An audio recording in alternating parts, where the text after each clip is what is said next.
Merci beaucoup. Bonjour à tous. Donc, effectivement, on va parler de streaming d'API et on va voir pourquoi c'est important et surtout comment on va faire ça. Alors, rapidement, je suis revenue. Ouais, je suis revenue. Donc, rapidement à propos de moi, je m'appelle Audrey, je suis développeur évangéliste chez Streamdata, vous l'aurez compris, et je suis également co-leader en France et en Europe d'une initiative super cool qui s'appelle Devox for Kids et qui en fait a pour but d'initier les enfants à la programmation au travers de journées de découverte. Alors, le monde moderne. Voilà, le monde moderne, c'est ça en fait. On passe de plus en plus de temps connectés et on passe de plus en plus de temps sur nos portables. 80% des gens regardent leur portable au réveil. C'est la première chose qu'ils font. C'est un peu flippant. C'est un peu flippant à tel point qu'il y a un mec qui a tweeté cette semaine que le défi des relations humaines modernes, c'était d'être plus intéressant que le smartphone de l'autre. C'est pas faux. Hein. Donc, vous le savez, on est sur une consommation en fait, du web qui explose depuis plusieurs années, qui explose notamment sur mobile. Il y a à peu près 2 ans, en fait, le mobile a dépassé l'ordinateur classique en termes de consommation. Et donc, on est dans un environnement qui est de plus en plus concurrentiel. Il y a de plus en plus... J'avais dit que je voulais pas le micro qui faisait scritch. Bon. Donc, on est sur un environnement qui est de plus en plus concurrentiel. Ça va être casse-pied. Pour vous, surtout, ça va être casse-pied, je crois. Et donc, il va falloir arriver à se démarquer. Et pour ce démarquer, il va... En fait, c'est moi que ça va énerver. Qu'est-ce qu'on fait? On change ou... Ok. Alors... Ok. Donc voilà, donc il va falloir arriver à capter l'attention de nos utilisateurs, à les retenir pour qu'ils reviennent tout le temps sur notre site ou notre application. Et pour ça, et alors là, mais merci Freddy parce que tu m'as juste tellement facilité la tâche. Vous l'aurez compris, il faut animer. Il faut animer nos sites. L'animation, c'est la clé. D'ailleurs, je triche éhontément, parce que c'est ce que je suis en train de faire. Plutôt que de vous mettre des jolis bullet points un peu partout, je mets des animations. Voilà. Puis comme ça, je suis sûre que hop, vous restez branchés sur la présentation. Ce qu'on sait moins, en revanche, c'est pourquoi c'est si important, l'animation. Et ça, en fait, ça vient de l'évolution. Mais alors, quand je vous dis que ça vient de l'évolution, en fait, c'est plus ancien que ça. Ça vient carrément de notre petit ancêtre lézard, qui, dans son cerveau reptilien, avait un réflexe primitif très important. Ce qui bouge, c'est soit du danger, soit de la bouffe. Voilà, donc dans les deux cas, il faut un petit peu s'en préoccuper. Et si ça ne bouge pas, c'est que c'est mort. Et du coup, qu'est-ce qui se passe? C'est que si ça ne bouge pas, l'attention se déporte. Voilà, donc le chat se fait avoir, c'est moche pour lui, mais c'est bien vu de la souris, qui utilise son cerveau reptilien aussi. Donc, évidemment, côté user interface, en fait, on est vachement au point sur le sujet, il n'y a pas de problème. Vous n'avez plus aucune excuse pour ne pas animer en CSS après la présentation de Freddy. Hein. Mais même côté mobile, c'est un sujet qui est vraiment important. Donc, tous les frameworks, là, j'ai pris les 2 plus trendy du moment, j'ai pris React Native et Ionic. Il y a des topics complets sur l'animation, il y a des librairies, etc. Et ce qui est intéressant, c'est que même Google, en fait, dans sa spec Material Design, a carrément une partie dédiée à l'animation qui s'appelle Motions, où ils expliquent notamment pourquoi c'est important, etc. Et ce qui est intéressant, c'est que dans les éléments qui font que c'est important, alors évidemment, il y a toute la partie je guide mon utilisateur, je garde son attention, etc. Et puis, il y a aussi la partie je masque un petit peu ce qui se passe derrière. Bah oui, parce que, bon, côté interface, ça va, c'est check, c'est bon, hein, y a pas de problème. Le problème, c'est quand on veut commencer à animer les données. Alors là, en général, ça commence comme ça. Bon, c'est bon, ouais, j'ai mis un refresh button. Ouais. Alors, déjà, le refresh button, c'est pas vraiment le meilleur moyen de démarrer une relation saine et épanouie avec un utilisateur. Hein. Ça a tendance à faire cet effet-là, le refresh button. En plus, l'utilisateur, il n'est pas dupe. Hein. Il sait que qui dit refresh button dit molette derrière. Souvent, derrière, ça va charger. Donc, rapidement, en fait, on a plutôt cet effet-là. C'est pas vraiment génial hein, comme début de relation, tout ça, pour le faire revenir, ça va pas... Voilà. Et alors, il y a un petit bonus il y a un petit bonus, c'est que quand vous utilisez le refresh button, en fait, vous pétez votre ranking parce que du coup, vous passez pas beaucoup de temps sur votre site. Donc, les moteurs de recherche en déduisent qu'il n'est pas super intéressant. Et là, il y a des chances que la personne qui a bossé sur le SEO fasse cette tâche-là. Hein. Alors, c'est peut-être pas vous et vous vous en fichez peut-être, mais c'est pas cool quand même. Donc, vous l'aurez compris, le bouton refresh est le mal. On n'utilise plus le bouton refresh, c'est fini. Hein. Bouton refresh, loader, tout ça, on va essayer de l'évacuer. Et donc pour ça, en fait, vous avez besoin de quoi? Vous avez besoin de temps réel en réalité. Ce qu'on appelle du temps réel, c'est donc transformer des API qui sont statiques en API streamées. Et vous en avez d'autant plus besoin qu'en fait, vos utilisateurs, ils sont déjà accros à ça. Alors là, je vous ai mis 3 captures d'écran. J'en ai pris 3, mais j'aurais pu vous en mettre 10. J'ai mis Uber, Twitter et Snapchat. Non, pas Snapchat, mais WhatsApp. Mais c'est le même concept. Snapchat, ça marche. Waze, Slack, Google Drive.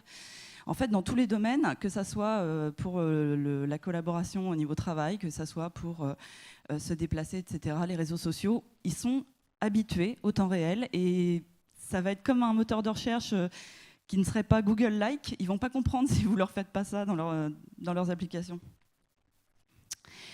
Mais qu'est-ce que c'est en fait le temps réel? C'est une question sur laquelle on s'est beaucoup penché chez Stream Data.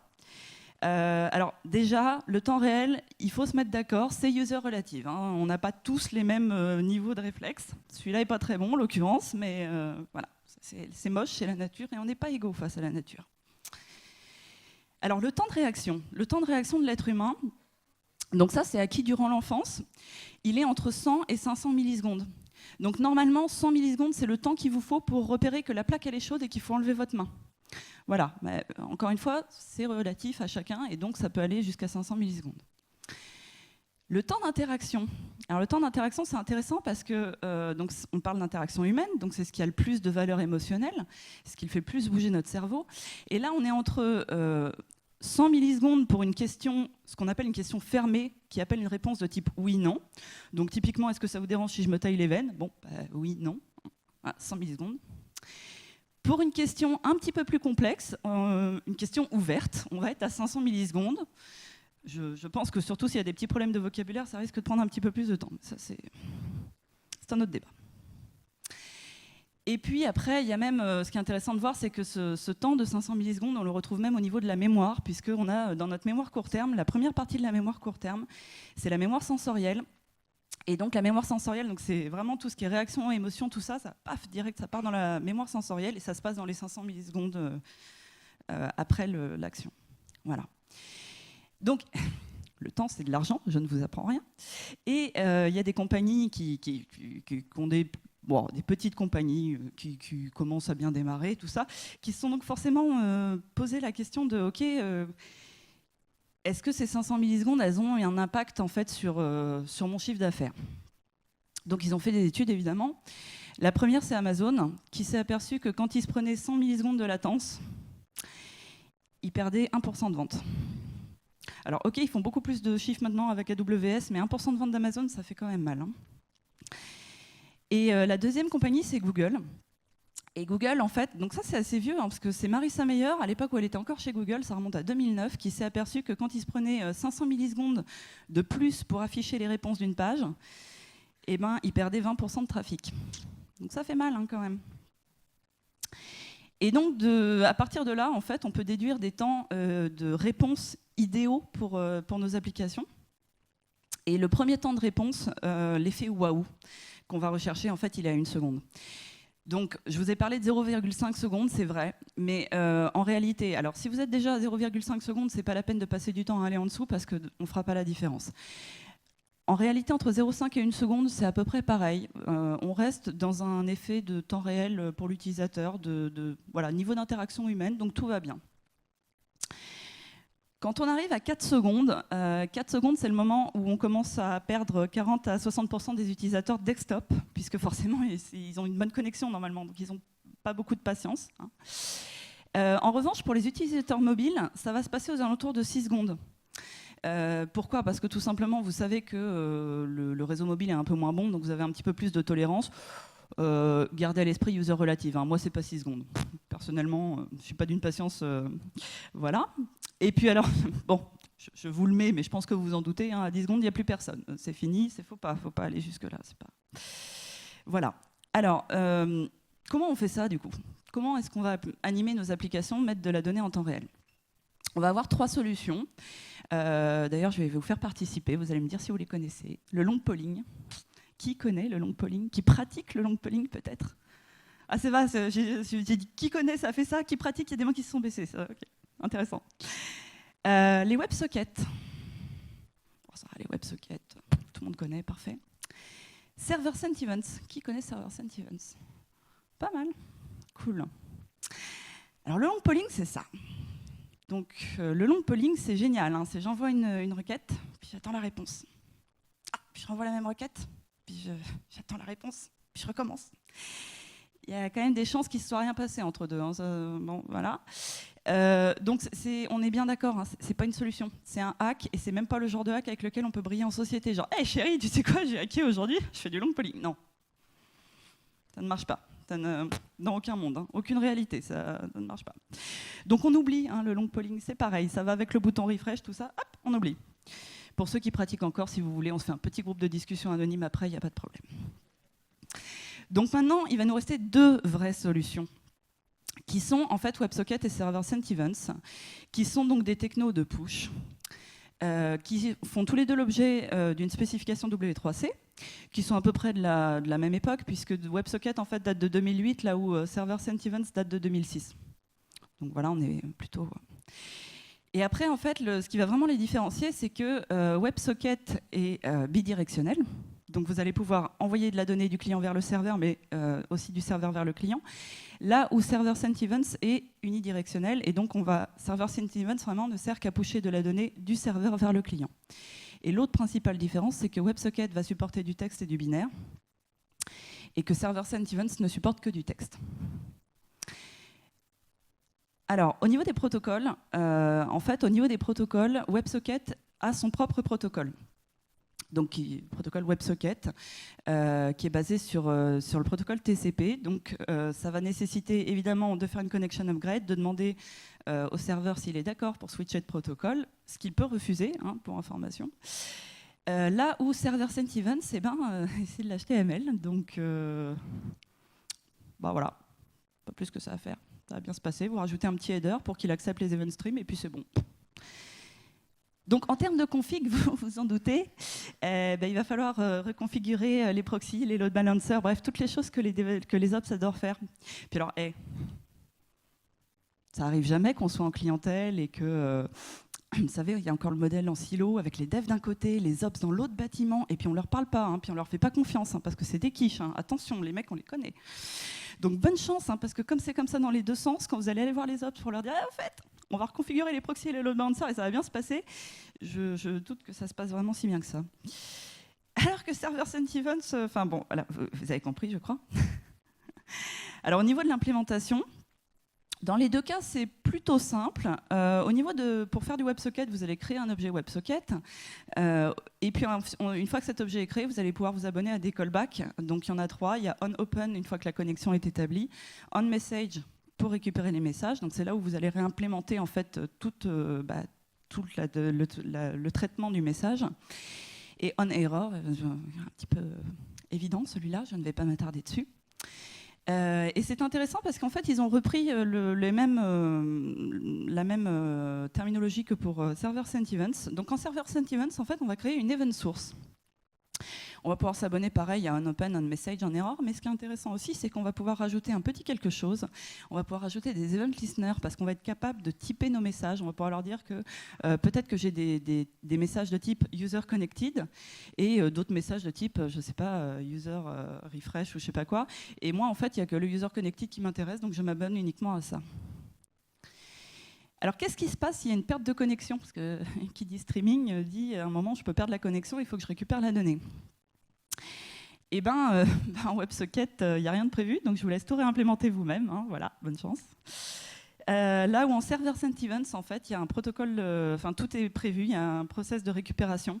Donc, notamment, il y a en fait, dans les messages, on envoie un ID de message qui fait que quand le navigateur va se reconnecter au serveur, il va être capable de lui dire le dernier message que j'ai reçu, il avait cet ID-là, il s'est passé quoi depuis, et le serveur va pouvoir lui envoyer tout l'historique. Au niveau du support des navigateurs, alors WebSocket, c'est cool, c'est supporté partout, tout ça, tout va bien. Server Sentivent, c'est donc supporté par tous les navigateurs modernes. Voilà. Je crois qu'il n'y a pas grand-chose de plus à dire. Hein. Mais en fait, on s'en fout, c'est pas grave, parce qu'on a les polyfills, donc en fait, voilà. Hein. Et au niveau de Edge, c'est under consideration. Donc ils sont en train d'y réfléchir et on va les aider à réfléchir. Ça serait bien qu'ils intègrent, je pense. Ce serait temps qu'Internet Explorer passe, que Microsoft passe du côté de la modernité une bonne fois pour toutes.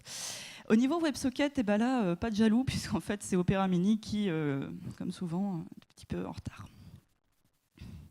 Au niveau performance, alors, en toute impartialité, parce que c'est pas moi qui ai fait le bench, hein, c'est un monsieur qui s'appelle Mathias Nelson, qui avait un petit besoin spécifique. En fait, il voulait coder une application où il préloadait 500 tweets pour les afficher dans une page web. Et donc, il a voulu faire ça en WebSocket.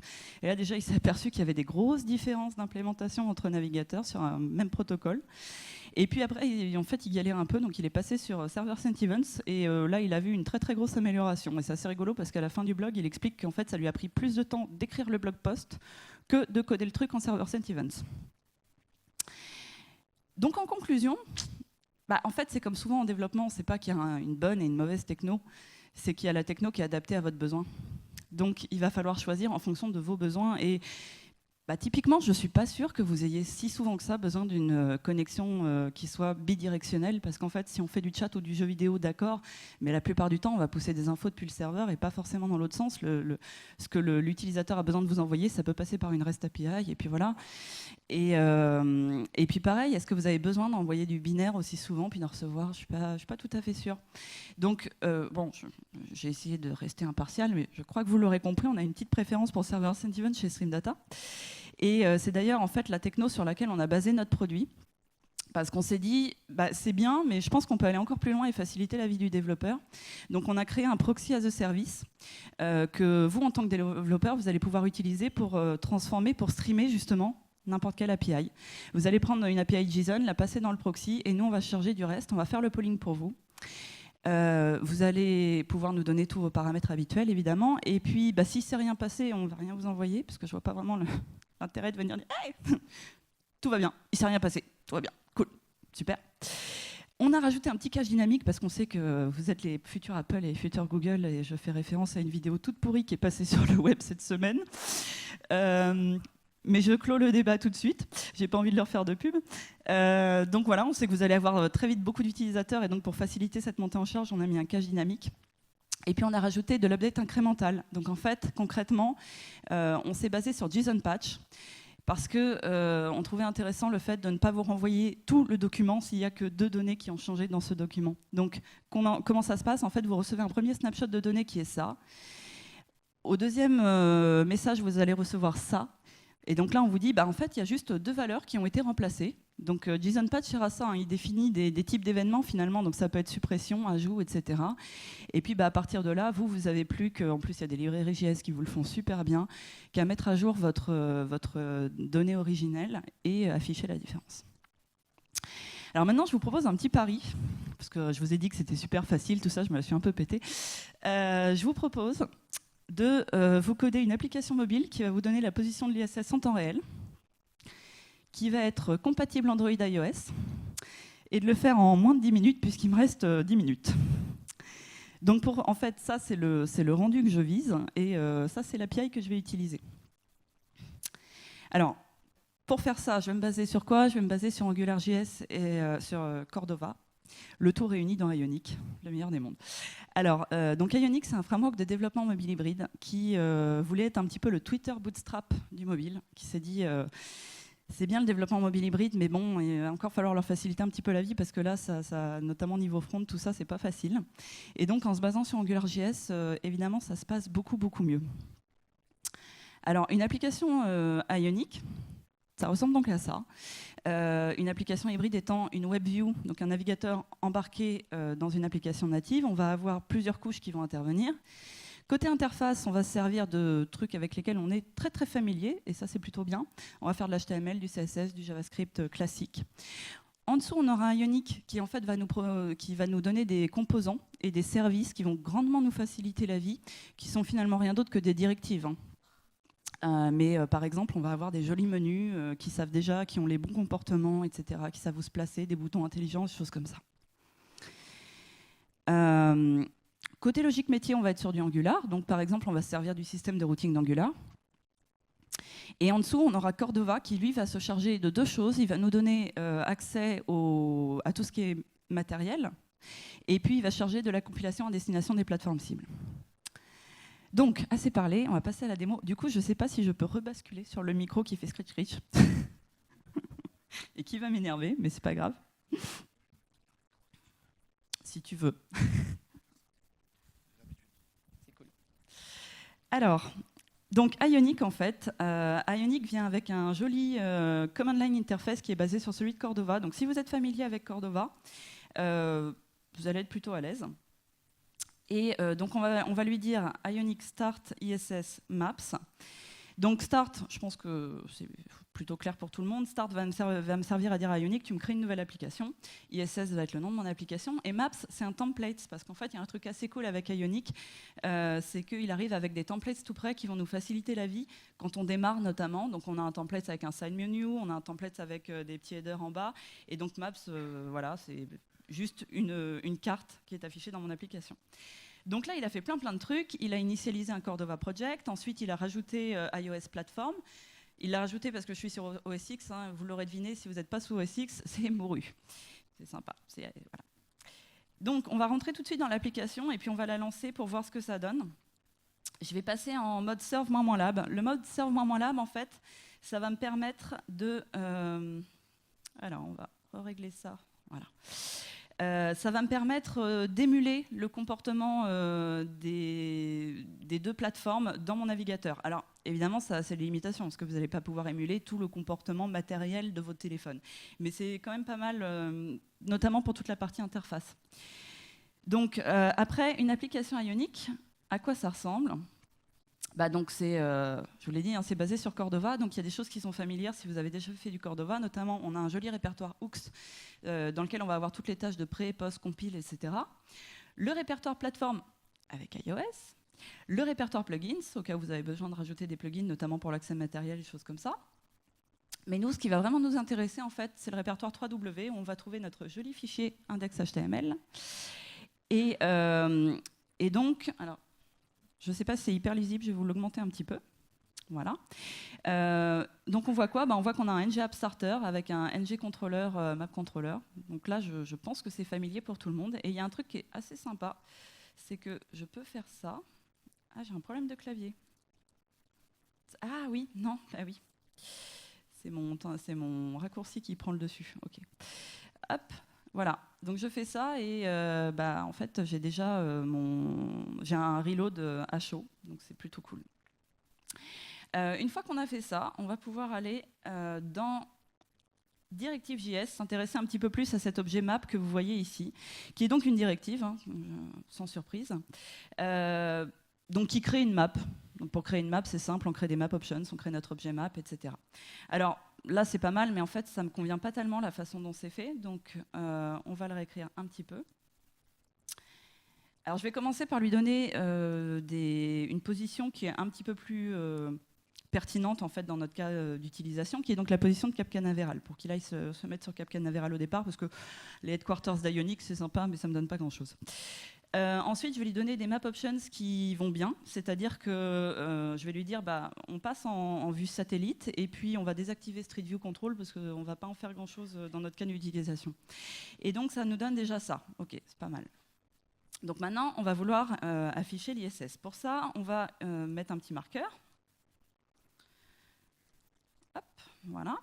Donc, c'est un petit objet tout simple qui a la map en paramètres, qui a...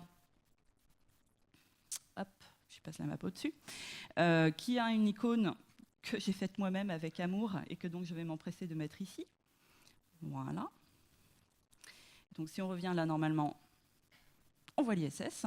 Et puis ensuite, on voit qu'on a une petite méthode onCreate. En fait, cette méthode onCreate va nous permettre de faire le binding et de passer la main au contrôleur. Donc on va tout de suite rajouter notre marqueur pour que le contrôleur puisse après le déplacer. Hop, voilà. On va aller le mettre ici. Et puis on va aller dans contrôleur JS, donc notre contrôleur principal d'application, et on va lui rajouter hop, scope.egal, hop. Merci. C'est vachement bien, tu tiens le micro et tu... Oh, j'adore. Alors, maintenant, on va voir comment on fait du temps réel de données dans l'application. Donc, je vous l'ai dit, l'API que je vais utiliser, c'est celle-ci. Elle est donc rafraîchie toutes les secondes avec la nouvelle position de l'ISS. Donc, je vais prendre mon API, je vais aller dans le portail développeur de Stream Data, puis je vais créer une nouvelle application que je vais donc appeler ISS. Oui, c'est normal, je me suis fait déconnecter, ça fait trop longtemps que j'étais pas dessus. Voilà. Hop. Donc une fois que j'ai créé mon application, en fait, j'ai un token qui a été généré. Je vais pouvoir copier-coller l'API que je veux streamer ici et en copier-coller cette commande curl qui contient donc le token généré pour pouvoir tester ce que ça donne. Comme ça, on va voir tout de suite à quoi ça ressemble du streaming de données. Voilà, donc j'ouvre ma session de streaming, je récupère un premier snapshot de données, donc l'event data là qu'on voit en dessous, et puis je récupère un deuxième événement qui est un patch. Donc c'est le fameux diff incrémental dont je vous parlais, et il me dit j'ai remplacé la latitude, la longitude, etc. Alors une fois que j'ai fait ça, ce que je vais pouvoir faire, c'est aller dans My APIs. Là, mon API, elle a été auto-provisionnée, donc je vais aller modifier les paramètres en fait pour que ça s'adapte à ce que je veux. Bon, bientôt vous pourrez la provisionner manuellement. Hein. Et donc je pourrais avoir des HTTP headers de dequery parameters, c'est pas mon cas, je vais juste changer la polling frequency pour la mettre à 1, puisqu'on l'a vu, l'API elle se rafraîchit toutes les secondes. Et après, là ce qui est sympa, c'est que du coup ça s'est mis à jour dans la session de streaming sans que j'ai besoin de fermer et de la rouvrir. Donc a priori, côté streaming de données, on a ce qu'il faut, on n'a plus qu'à l'intégrer. Donc je vais tout de suite, c'est aller récupérer mon token et retourner dans notre application. Donc une fois que je suis là, donc c'est du server sent events, donc on va créer un event source. Donc voilà, un objet event source stream data, ça ressemble à ça. Donc on va lui donner le token, on lui donne l'API qu'on veut streamer et puis on crée notre event source. Une fois que ça c'est fait, on va pouvoir s'enregistrer à plusieurs callbacks. Donc il y a les callbacks on open, on close classiques dont on a parlé tout à l'heure. Et puis on va avoir surtout les deux plus intéressants. En fait, ça va être le on data qui va nous permettre de récupérer le premier flux de données qu'on a vu tout à l'heure. Et puis le on patch qui lui va nous permettre de récupérer les updates. Ok. Donc maintenant, il va me falloir une petite méthode évidemment pour rafraîchir tout ça visuellement. Et maintenant, pour vraiment commencer à ouvrir ma session de streaming, en fait, je vais faire un myEventSource.open. Voilà. Et si... Alors non, bah non, j'ai failli oublier un truc. Je vais avoir besoin, en fait, évidemment, pour utiliser ça, du SDK, puisqu'on a un petit SDK qui est tout prêt. Donc, je vais aller importer ici. Hop, et que je vais déplacer... Alors, vous me pardonnerez, hein, c'est de la démo, c'est du quick and dirty, donc je le mets dans JS et pas dans lib. Hein, voilà. Je sais, c'est pas bien, c'est le mal, tout ça, mais c'est pas pire que le bouton refresh. Et donc là, là, on n'a pas de bol parce qu'il est au-dessus de l'océan, mais on le voit qui bouge quand même. Donc il est en train de bouger au-dessus de l'océan. Voilà. Merci.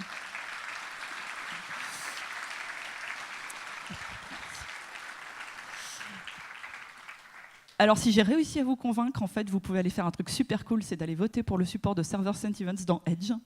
Et puis, alors là, on n'a plus beaucoup de temps, en fait, pour la pause, les questions, tout ça, mais on a un stand et on a des nerfs, on a des bonbons, et vous pouvez venir nous poser toutes les questions qu'on veut, et retirez-moi Giphy, c'est une horreur. Merci.